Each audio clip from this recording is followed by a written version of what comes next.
لكن الاول مش عارف نبدا بانجلترا. طيب يعني نطمن الاول كده ان في حاجات الحمد لله كانت كويسه يعني.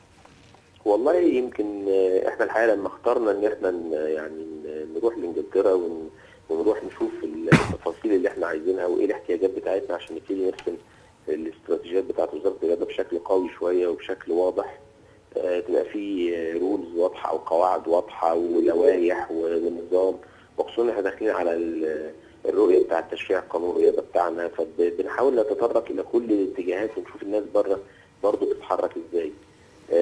رحنا الحقيقه يمكن انجلترا قريبه شويه مننا في برضه الشكل وفي النظام وفي الشغف اللي كان موجود عندنا، وفي حب الكوره بشكل جنوني، وفي ان يكون الحاله المزاجيه للشعب المصري تقابل الحاله المزاجيه للشعب الانجليزي في حب كره القدم والانفعالات والاثاره اللي دايما الحقيقه موجوده هناك. اعتقد ده بالنسبه لنا ادانا فرصه الحقيقه ان احنا لما نروح هناك هنشوف الامور بشكل واقعي اكتر. كنا رايحين لبرنامج الحمد لله نعمه من عند ربنا قوي في الامن الرياضي، في الطب الرياضي كمان، ودي كانت نقطه مهمه جدا بالنسبه لنا، في جزئيه الرياضه في المدارس، في المناهج اللي المفروض تتواجد داخل المدارس المصريه لها علاقه بالرياضه، ازاي بتؤهل المدربين وبتؤهل الشخصيات العامه في مجال الرياضه، ازاي الانديه ليها دور في المجتمع المدني انها تتحرك بشكل قوي جدا. ودي النقط الحقيقه اللي احنا وقفنا عليها بتفاصيل، وقدرنا ان احنا نحصل الحقيقه على كم معلومات، وهم كمان كانوا راصدين الحادث بتاع مباراه الاهلي والمصري بكل تفاصيله، وراصدين احداث كثيره الحقيقه حصلت في افريقيا، في ساحل العاج، في انجولا، في عندهم هم كمان في انجلترا. يمكن هم نفسهم قالوا احنا كنا امورنا ما كانتش متنظمه بشكل جيد زمان، كان عندنا مشاكل كبيره. لما هم عندهم مشاكل احنا عندنا ايه يا معالي الوزير؟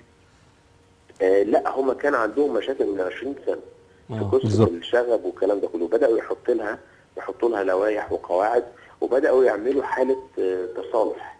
القصه ما هياش انك تعمل لوائح وقوانين وكل ما يجي حد يعمل حاجه تقوم خبطه على ايده تقول له ايه كده غلط وكده لازم الناس تساعد.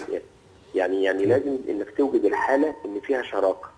يعني مثلا حتى اللوحات اللي محطوطه في الاستادات، طريقه الكتابه بتاعتها مثلا ممنوع التدخين، دي يافطه تملي بتستفز الناس، عكس انك ممكن تكتب له من فضلك التزم بعدم مثلا التدخين، او من فضلك التزم بالحفاظ على صحه الاخرين.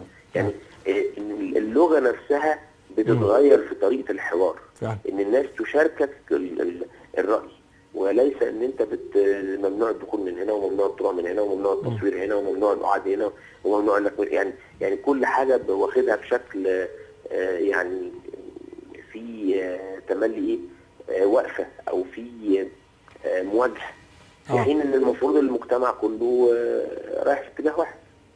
يعني لما تيجي تبص ما شاء الله، احنا زرنا الحقيقه اكتر من استاد هناك، وزرنا اكتر من مدرسه هناك، وزرنا حصه التربيه الرياضيه بتتعمل ازاي.